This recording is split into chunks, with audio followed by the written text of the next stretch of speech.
Hello students, today we are starting with the second part of the science and technology. The chapter number 2, life processes in living organisms, part first. This chapter is divided into two parts. The human body having number of life processes, and therefore that number of life processes are not completed in a single chapter, so that are converted into two parts, that is a life processes part first and life processes part second. In that we are especially studying about the life processes in human beings. माणसाच्या शरीरातल्या life processes आपण या धड्यामध्ये पाहणार आहोत.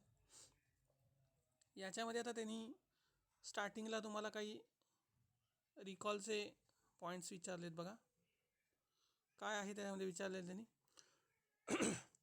How are the foodstuff and their nutrients contents useful for body. आपण जे काही अन्न खातो त्याच्यामधून जे न्यूट्रिएंट मिळतात ते आपल्याला कसे मिळतात किंवा ते काय ॲक्च्युली काम करतात असा क्वेश्चन आहे. हे सगळं तुम्हाला 9th स्टँडर्डमध्ये झालेलं आहे. What is the importance of the balance diet for body. आपण जे काही अन्न खातो ते बॅलन्स डाएट असणं. बॅलन्स डाएट म्हणजे काय, तर योग्य प्रमाणात सगळ्या गोष्टी, मग फळं असतील, पालेभाज्या असतील, कडधान्य असतील, तृणधान्य असतील, हे सगळं आपल्या पोटामध्ये गेलं पाहिजे. यालाच आपण बॅलन्स डाएट म्हणतो. फक्त पिझ्झा, बर्गर, वडापाव हे खाणं याला आपण बॅलन्स डाएट म्हणू शकत नाही. थर्ड क्वेश्चन आहे, which different functions are perform by the muscles in the body. आता मसल्स जे आहेत आपले ते बॉडीमध्ये काय काय कामं करतात, तर मसल्सने आपण चालतो, वॉकिंग, रनिंग, स्विमिंग. आपल्या डोळ्यामध्ये जे मसल्स आहेत, आय मसल्स, त्याच्यामुळे आपली विजन असते, आपण डोळे उघड बंद करू शकतो. त्यानंतर नाकामधले मसल्स आहेत, पोटामधले मसल्स आहेत, इंटेस्टाईनमधले मसल्स आहेत. हे सगळे मसल्स प्रत्येकाचं डायजेशनचं काम करतात. तर अशा सगळ्या शरीरातले जे मसल्स आहेत, हात आहेत तर हाताचे मसल्स आहेत ते रायटिंगचं काम करतात, मोबाईल ऑपरेटिंगचं काम करतात. तर हे सगळे जे मसल्स आहेत ते वेगवेगळी कामं परफॉर्म करतात. फोर्थ क्वेश्चन आहे, what is the importance of digestive juices in digestive system. आता डायजेस्टिव्ह ज्युसेस म्हणजे काय आहेत, तर आपल्या शरीरामध्ये जे पचन होतं, अन्नाचं जे पचन होतं, त्या अन्न पचन होण्यासाठी काही केमिकल्स लागतात. मग त्याच्यामध्ये हायड्रोक्लोरिक ॲसिड आहे, पेप्सिन आहे, ट्रायप्सिन आहे. तर अशी जी सगळी केमिकल आहेत त्यांना डायजेस्टिव्ह ज्युसेस म्हणतात. आणि या डायजेस्टिव्ह ज्युसेसच्या सहाय्याने आपल्या शरीरात जे आपण अन्न घेतो, मग चपाती असेल, भात असेल, आमटी असेल, हे सगळे जे फूड आहे ते कॉम्प्लेक्स फॉर्ममध्ये असतं. तर ते कॉम्प्लेक्स फॉर्ममधलं जे फूड आहे त्याला सिम्पलर फॉर्ममध्ये कन्वर्ट करण्याचं जे काम आहे ते हे डायजेस्टिव्ह ज्युसेस करतात. तो त्यांचा महत्त्वाचा रोल आहे आपल्या डायजेस्टिव्ह सिस्टीममध्ये. जर डायजेस्टिव्ह सिस्टीम इनबॅलन्स झाले, कमी जास्त झाले, तर आपलं डायजेशन प्रॉपर होणार नाही. आणि जर डायजेशन प्रॉपर झालं नाही, पचन जर व्यवस्थित झालं नाही, तर आपल्याला पोटदुखी किंवा पोटाचे इतर आजार जे आहेत ते होऊ शकतात. त्यानंतर फिफ्थ क्वेश्चन आहे, which system is in action for removal of waste material produce in the human body. आता आपण जेव्हा अन्नपचन म्हणतो, तर अन्नपचन झाल्यानंतर जे पचलेलं अन्न आहे ते पचलेलं अन्न रक्तामध्ये ॲब्सॉर्ब होतं, आणि रक्तामध्ये ॲब्सॉर्ब झाल्यानंतर ते आपल्या सगळ्या बॉडी पार्ट्सकडे पाठवलं जातं. पण जे अन्न पचत नाही, जे अनडायजेस्टेड राहतं, that undigested food is moving towards the large intestine. ते लार्ज इंटेस्टाईनकडे पाठवलं जातं आणि लार्ज इंटेस्टाईनमधनं ते शरीराच्या बाहेर टाकलं जातं. ॲनल ओपनिंग जे आहे त्या ॲनल ओपनिंगच्या साह्याने ते शरीराच्या बाहेर टाकलं जातं. तर अशा पद्धतीने हे रिमूव्हल ऑफ वेस्ट प्रॉडक्ट जे आहेत ते आपण दोन प्रकारे करतो. एक युरिन आपण लघवीच्या मार्फत, आणि दुसरं आहे वेस्ट इन सॉलिड फॉर्म, ज्याला आपण फीस म्हणतो, विष्ठा.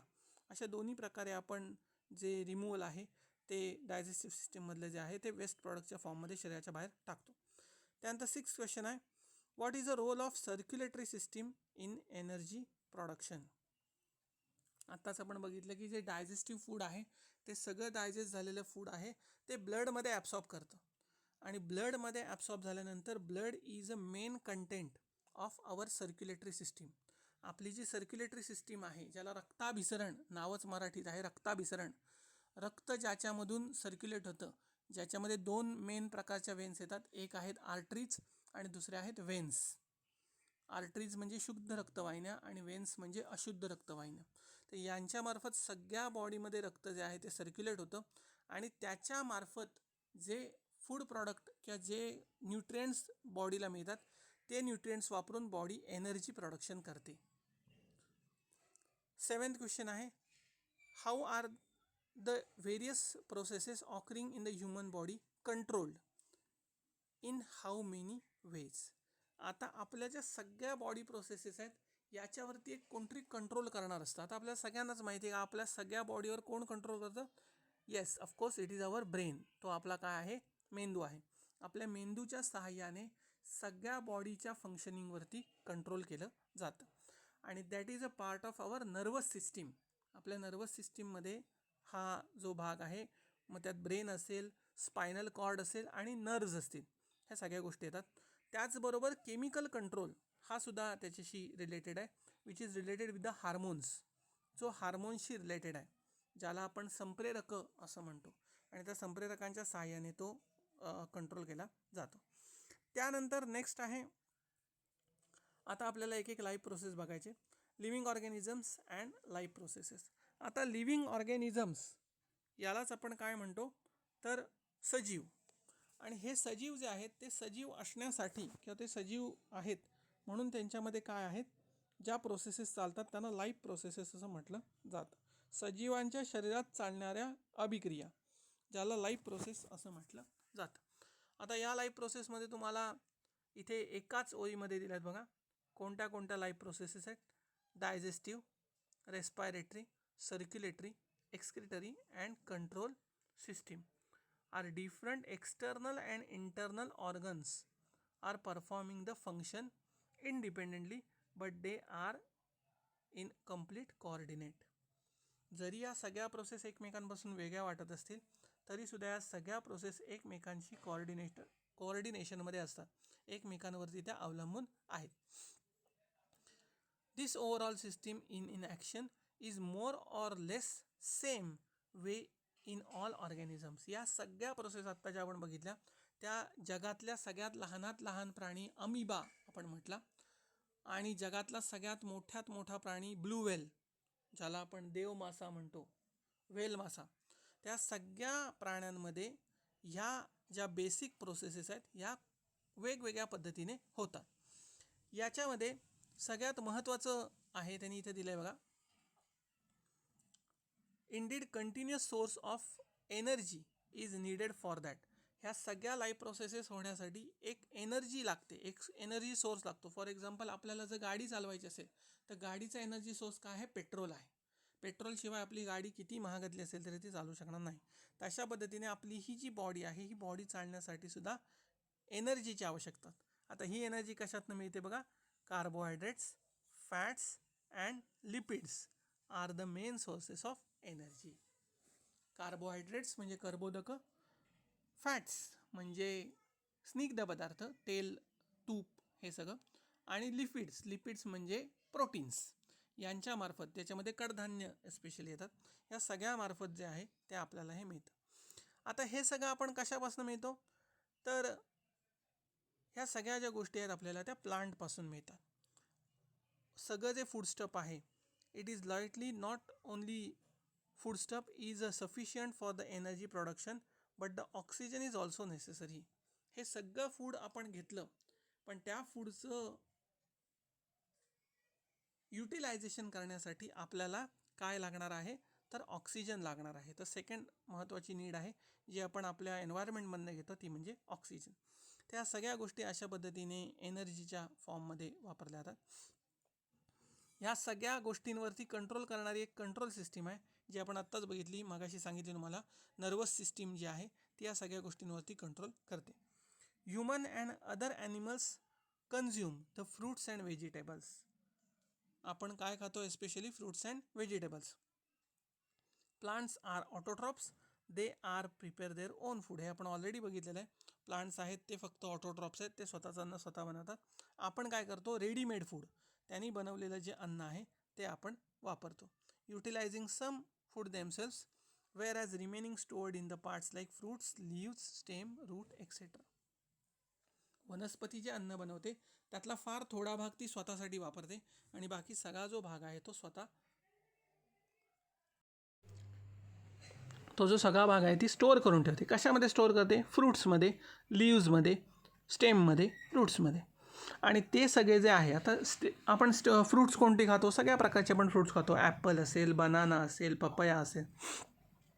लीव्स कोणती खातो आपण? तर एस्पेशली लीव्समध्ये ओनियन आहे. ओनियनच्या लीव्समध्ये फूड स्टफ असतं साठवलेलं. गार्लिक आहे. आता स्टेम बघितलं तर स्टेममध्ये पोटॅटो आहे. रूटमध्ये बघितलं तर स्वीट पोटॅटो आहे. तर असे सगळे जे फूड प्रॉडक्ट्स आहेत ते या पार्टमध्ये साठवून ठेवलेले असतात. या सगळ्या फूड स्टफमधनं आपल्याला बेसिक जे कंटेंट आहेत, आपल्याला आपण त्याला बेसिक न्यूट्रिएंट म्हणतो, carbohydrates, fats, proteins, vitamins and minerals, हे सगळे या प्लांट पार्ट्समधनं मिळतात. त्याचबरोबर इथच्या व्यतिरिक्त आपण इतर कोणत्या गोष्टी खातो? ॲनिमल प्रोडक्टमध्ये मिल्क आहे, त्यानंतर जॅगरी आहे. हे प्लांट प्रॉडक्ट्सच आहेत. फ्रूट आहेत, जॅगरी आहे, शुगर केन आहे, व्हेजिटेबल्स आहेत, पोटॅटोज, हे सगळे 30 तुम्हाला नावं दिलेत. याच्यामध्ये कार्बोहायड्रेटचे सोर्स कोणते आहेत, प्रोटीनचे सोर्स कोणते आहेत, मिनरल्सचे सोर्स कोणते आहेत, ते सगळे तुम्हाला इथे दिलेले आहे. एस्पेशली जी आपण तृणधान्य म्हणतो, व्हीट, मेज, रागी, जवार, मिलेट्स, हे सगळे आपण काय म्हणतो? त्याला तृणधान्य. कार्बोहायड्रेट्स, जी पिष्टमय पदार्थ, एस्पेशली त्याला नाव काय मराठीमध्ये? पिष्टमय पदार्थ त्यांना म्हटलं जातं, तर त्याच्यापासून ते मिळतं. त्यानंतर आता तुम्हाला इथे दिलं आहे बघा, मेनी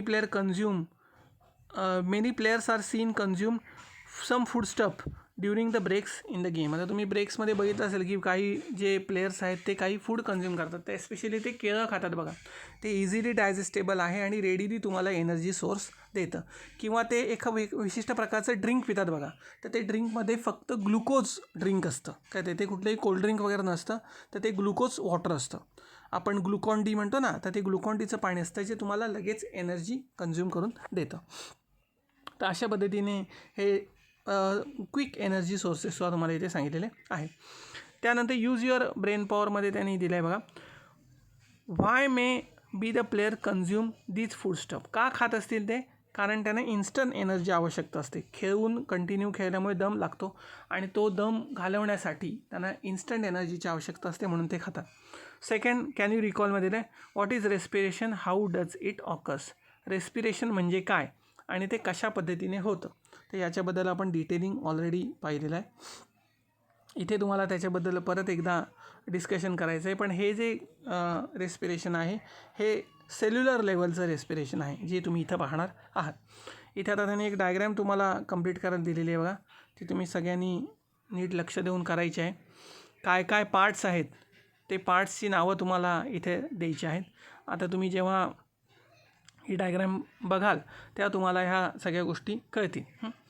सगळ्यात पहिल्यांदा आपण डाव्या बाजूच्या बॉक्सकडून सुरुवात करूया.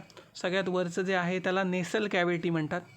त्यानंतर सेकंडली जे नाव आहे ते माउथ आहे, तोंड दाखवलेलं आहे. त्यानंतर थर्डली जे आहे त्याला ट्रॅकिया असं म्हणतात. त्याच्यामध्ये लॅरिंग्स तुम्हाला दाखवलेलं आहे. त्यानंतर आत गेल्यानंतर जे आहेत ते तुम्हाला ब्रॉन्काय दाखवलेले आहेत. सगळी मी डाव्या बाजूची नावं वाचतोय कंटिन्यू. त्यानंतर सगळ्यात शेवटी डाव्या बाजूला शेवटून दुसरं जे आहे ते डायफ्रेम आहे, जे छाती आणि पोट यांना वेगळं करतो. त्याचा तो पडदा आहे तो तुम्हाला इथे दाखवलेला आहे बघा. आणि सगळ्यात शेवटी डाव्या बाजूचं नाव आहे ते आहेत ॲल्व्हिओलाय, छोटे एअर सॅक, छोट्या हवेच्या पिशव्या असतात ज्याला ॲल्व्हिओलाय असं म्हणतात, ज्याच्यामध्ये आपण हवा भरतो आणि त्या हवेतला ऑक्सिजन ते इथे वापरला जातो. त्यानंतर इकडे उजव्या बाजूला दोनच नाव आहेत. त्याच्यामध्ये एक आहे फॅरिंग्स आणि दुसरा आहे लंग. काय तो लंग जो आहे तो तुम्हाला एक दाखवलेला आहे. आणि त्या लंगचे इंटरनल पार्ट आहेत, ब्रॉन्काय आहेत, ब्रॉन्क्युलस आहेत, काय त्या सगळ्या त्याला श्वसन नलिका असं म्हटलं जातं. तर हे सगळं तुम्हाला डिटेलिंगमध्ये इथे दिलेलं आहे. इथे आपल्याला यावर्षी जे रेस्पिरेशन बघायचं आहे ते सेल्युलर लेवलला रेस्पिरेशन जे आहे ते कशा पद्धतीने होतं. आपण जे फूड स्टफ खातो, जे आपण फूड खातो त्या फूडचं ऑक्सिडेशन होतं. आता ऑक्सिडेशन या नावातच त्यांनी दिलं बघा, ऑक्सिजनच्या आहे बघा इथे दिलं आहे त्यांनी oxidise. With the help of oxygen. ऑक्सिजनच्या फॉर्ममध्ये त्याची प्रोसेस होते म्हणून त्याला ऑक्सिडेशन असं म्हटलं जातं. जे फूड आहे त्याचं ब्रेकडाऊन होतं, त्याला इझियर फॉर्ममध्ये कन्वर्ट केलं जातं आणि ही प्रोसेस ऑक्सिजनच्या फॉर्ममध्ये किंवा ऑक्सिजनच्या प्रेझेन्समध्ये होते. आता इथे त्यांनी कॅन यू टेलमध्ये काही क्वेश्चन विचारतात बघा. How many atoms of CH and O are respectively present in the molecule of glucose. आता ग्लुकोजचा फॉर्म्युला तुम्हाला माहिती आहे का? तर इथे मी ग्लुकोजचा फॉर्म्युला लिहून दाखवतो बघा. C6H12O6 हा ग्लुकोजचा फॉर्म्युला आहे. मग आता तुम्ही सांगा हाऊ मेनी ॲटम्स आहेत. Cचे कार्बनचे 6 ॲटम्स, हायड्रोजनचे 12 ॲटम्स आणि ऑक्सिजनचे परत 6 ॲटम्स. असा हा एक ग्लुकोज मॉलिक्यूल आहे. ग्लुकोज हा सिम्पलेस्ट फॉर्म आहे शुगरचा. सगळ्यात सिम्पल फॉर्म आहे शुगरचा ग्लुकोज. आपण जे अन्न खातो त्यामध्ये जी शुगर आहे ती सुक्रोज या फॉर्ममध्ये असते आणि तो कॉम्प्लेक्स फॉर्म आहे. त्या कॉम्प्लेक्स फॉर्मचं कन्व्हर्जन सिम्पलर फॉर्ममध्ये करण्याची जी प्रोसेस आहे त्याच प्रोसेसला डायजेशन असं म्हटलं जातं. हेच जे शुगर आहे जी कॉम्प्लेक्स फॉर्ममध्ये आहे ज्याला सुक्रोज म्हटलं, त्याला दुसरा शब्द आहे कार्बोहायड्रेट, ज्याला स्टार्च असंही म्हटलं जातं. That sugar is present in the plant body. प्लांटच्या शरीरामध्ये जी शुगर आहे ती कॉम्प्लेक्स फॉर्ममध्ये आहे आणि त्या कॉम्प्लेक्स फॉर्मचं कन्व्हर्जन सिम्पलर फॉर्ममध्ये करण्यासाठी, त्याचं युटिलायझेशन करण्यासाठी एनर्जी रिक्वायरमेंट आवश्यक असते. आणि ती एनर्जी आपल्याला कशाच्या फॉर्ममध्ये मिळते? ATPच्या फॉर्ममध्ये, ॲडेनोसिन ट्रायफॉस्फेट. ATPचा फुल फॉर्म तुम्हाला इथे सांगितलेला आहे बघा. ATP ॲडेनोसिन ट्रायफॉस्फेट या फॉर्ममध्ये ती एनर्जी जी आहे ती वापरली जाते किंवा स्टोअर केली जाते. आता याच्यामध्ये काही स्टेप्स दिलेल्या आहेत त्यांनी एरोबिक रेस्पिरेशनच्या, ग्लुकोज ऑक्सिडायझेशनच्या. ग्लुकोजचं ऑक्सिडेशन सगळ्यात पहिली प्रोसेस काढली, डायजेशन झालं. जे आपण अन्न खाल्लं ते अन्न सुक्रोजच्या फॉर्ममध्ये होती, carbohydrate starch.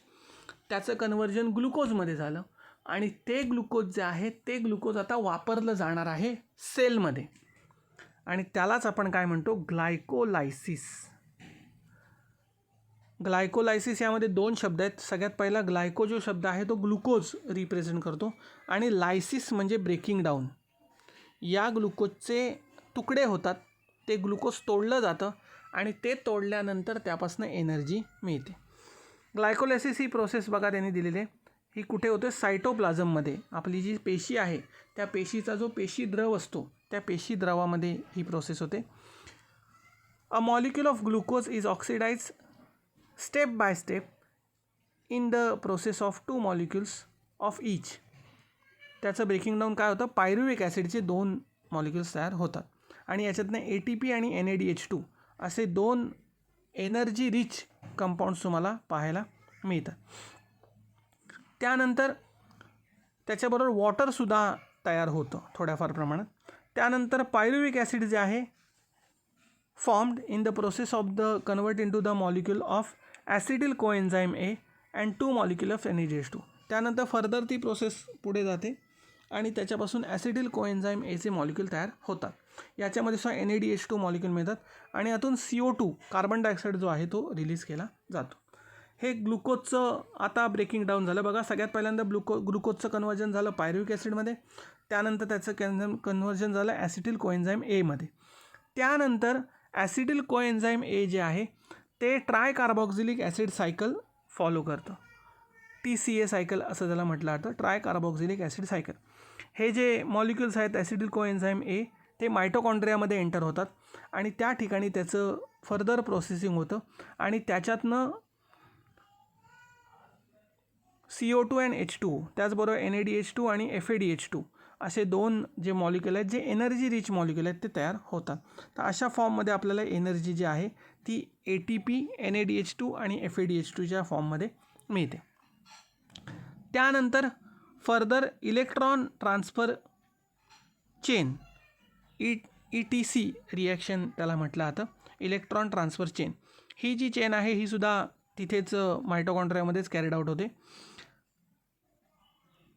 Molecule of NADH2 and FADH2 formed during all above processes participate in the electron transfer chain reaction. Due to these, 3 molecules of ATP are obtained from each NADH2 and 2 molecules of ATP from FADH2. म्हणजे हे जे NADH2 आणि FADH2 हे complex energy form आहेत, त्याचं conversion simple energy फॉर्ममध्ये केलं जातं, त्याला ATPच्या फॉर्ममध्ये कन्वर्ट केलं जातं. असं समजा की ATP हे काय आहे, आपली करन्सी आहे. इथे द्यायला बघा त्यांनी या बॉक्समध्ये एनर्जी करन्सी आहे. जसं आपण बाजारात गेलो की आपल्याला सगळ्यात महत्त्वाची गोष्ट काय लागते, कोणतीही गोष्ट विकत घेण्यासाठी पैसे लागतात. तशा पद्धतीने आपल्या शरीराला एनर्जी हवी असेल की एनर्जी घेण्यासाठी किंवा एनर्जी मिळवण्यासाठी आपल्याला ATP खर्च करायला लागतं. जोपर्यंत तुम्ही ATP तुमच्याकडनं खर्च करत नाही तोपर्यंत तुम्हाला एनर्जी मिळणार नाही. इथे त्यांनी एक खूप सुंदर रिप्रेझेंटेशन दाखवलं आहे बघा. ATP is a charged battery. Charge असल्याशिवाय तुम्ही वापरू शकत नाही आणि त्यानंतर ती वापरून काय होणार आहे, डिस्चार्ज होणार आहे. आणि त्या डिस्चार्ज बॅटरीचं नाव काय आहे, ADP, ॲडेनोसिन डायफॉस्फेट. तर ATPचं कन्वर्जन ADPमध्ये होतं जेव्हा त्याचा वापर केला जातो. ओके. जसं आपण 500 रुपयाची नोट दिली किंवा तो आपल्याला 100 रुपये परत देतो 400 रुपयाची वस्तू घेतली असेल ना, काय ते म्हणजे त्याची व्हॅल्यू कमी होते. तसं ATP ही फुल व्हॅल्यू आहे आणि त्याचा वापर झाल्यानंतर त्याची व्हॅल्यू कमी होते आणि त्याचं कन्वर्जन ADPमध्ये होतं. तर ही प्रोसेसेस ATPची कशा पद्धतीने आहे ती त्यांनी इथं दाखवले बघा. हा जो तिसरा फॉस्फेट मॉलिक्युलचा बॉन्ड आहे हा प्रचंड एनर्जी देणारा असतो आणि तो जेव्हा तिथे तुटतो तेव्हा त्यातनं एनर्जी रिलीज होते. तर अशा पद्धतीने ही ATPची एनर्जी रिलीजिंग तुम्हाला दाखवलेलं आहे. हे ते तुम्हाला ह्याचे पण फुल फॉर्म दाखवलेले आहेत. NADH2, निकोटिनामाइड ॲडेनिन डायन्यूक्लियोटाईड आणि फ्लॅविन ॲडेनिन डायन्यूक्लियोटाईड असे ते दोन्ही फुल फॉर्म त्यांनी इथे दिलेले आहेत तुम्हाला. त्यानंतर या सगळ्या गोष्टीचं इंट्रोडक्शन ज्या सायंटिस्टने केलं त्या सायंटिस्टचं नाव इथे दिलं आहे तुम्हाला, सर हॅन्स क्रेब यांनी ह्या सगळ्या ग्लायकोलिसिसच्या प्रोसेसेस आहेत त्या सांगितल्या. इथे तुम्हाला ॲट अ ग्लान्स ज्याला आपण काय म्हणतो ट्री डायग्रामच्या फॉर्ममध्ये अतिशय सोप्या फॉर्मॅटमध्ये तुम्हाला हे दाखवलेलं आहे बघा. सगळ्यात पहिल्यांदा आपण सुरुवात करणार आहोत. हे आपले मेन कंटेंट आहेत ज्याला आपण एनर्जी रिच कंपाऊंड्स असं म्हणतो, जे आपले फूड कंटेंट आहेत. त्यातलं आपण सगळ्यात पहिलं कार्बोहायड्रेटची प्रोसेस बघितली. कार्बोहायड्रेट कन्वर्ट झाले ग्लायकोलिसिसमध्ये, ग्लायकोलिसिसमधून त्याचं कन्वर्जन पायरुविक ॲसिडमध्ये आलं. त्यानंतर ॲसिटिल कोएन्झाईम हे तयार झाला. ॲसिटिल कोएन्झाईमने क्रेब सायकल फॉरवर्ड केली आणि क्रेब सायकलनंतर फायनल तुम्हाला जे प्रॉडक्ट आहे ते काय मिळालं, CO2 and H2O plus energy. ही एनर्जी जी आहे त्यासाठी सगळी प्रोसेस केली गेली. सेम लिपिड्स, फॅट्स आहेत आणि प्रोटीन्स आहेत. त्याच्यापासून फॅट्सपासून फॅटी ॲसिड तयार होतात, प्रोटीन्सपासून ॲमिनो ॲसिड तयार होतात. त्याचं कन्वर्जन डायरेक्ट ॲसिटिल कोएन्झाईम एमध्ये होतं आणि बाकी प्रोसेस सेम आहे. तर अशा पद्धतीने ही प्रोसेस तुम्हाला दिलेली आहे. आता ही जी मेन प्रोसेस आहे ही मेन प्रोसेस तुम्हाला इथे दाखवलेली आहे. ग्लुकोजचं कन्वर्जन कशा पद्धतीने ग्लायकोलिसिस पायरुविक ॲसिड फर्मेंटेशन होतं ही प्रोसेस दिलेली आहे. पायरुविक ॲसिडच्या फॉर्ममध्ये होतं फर्मेंटेशन, ईस्टमध्ये कशी होते प्रोसेस आणि ह्युमन मसल सेल्समध्ये कशा पद्धतीने होते ती सब प्रोसेस तुम्हाला इथे दिलेली आहे. तर अशा पद्धतीने ही एनर्जी रिच कंपाऊंड जे आहेत त्याचा वापर करून कशा पद्धतीने तुम्हाला फूड प्रॉडक्ट्स बनवता येतात किंवा फूड प्रॉडक्ट्सपासून कशी एनर्जी मिळते ते तुम्हाला इथे सांगितलेलं आहे. Okay. Energy production in micro organisms through anaerobic respiration. आता आपल्यामध्ये जसं एरोबिक रेस्पिरेशन होतं तसं जे छोटे मायक्रो ऑर्गॅनिझम्स आहेत ते अनएरोबिक रेस्पिरेशन करतात. त्यांना रेस्पिरेशनसाठी ऑक्सिजनची आवश्यकता नसते. ते इन ॲब्सेन्स ऑफ ऑक्सिजनसुद्धा रेस्पिरेशन करू शकतात आणि त्यांच्यामध्ये जी एनर्जी तयार होते ती फार थोड्या प्रमाणात असते. तर इथे तुम्हाला त्याचं डिटेलिंग दिलेलं आहे कशा पद्धतीने ते रेस्पिरेशन करतात. Many bacteria such living organisms are perform anaerobic respiration for food production, energy प्रोडक्शनसाठी ते काय करतात तर अनएरोबिक रेस्पिरेशन करतात. याच्यामध्ये ग्लायकोलिसिस आणि फर्मेंटेशन होतं आणि यातनं मिळणारी एनर्जी मात्र आहे ती फार कमी असते. पण ते मायक्रो ऑर्गॅनिझम्स आहेत त्यामुळे त्यांना कमी एनर्जी आहे तेवढी पुरेशी असते, त्यामुळे त्यांच्याकडे हे अनएरोबिक रेस्पिरेशन चालू शकतं. ओके. तर अशा पद्धतीने इथे आपल्याला रेस्पिरेशनचा जो पॉईंट आहे तो आपण इथे कंप्लीट केलेला आहे. त्याच्यानंतरचा पॉईंट जो आहे तो आपण नेक्स्ट पिरियडला पाहू. थँक्यू.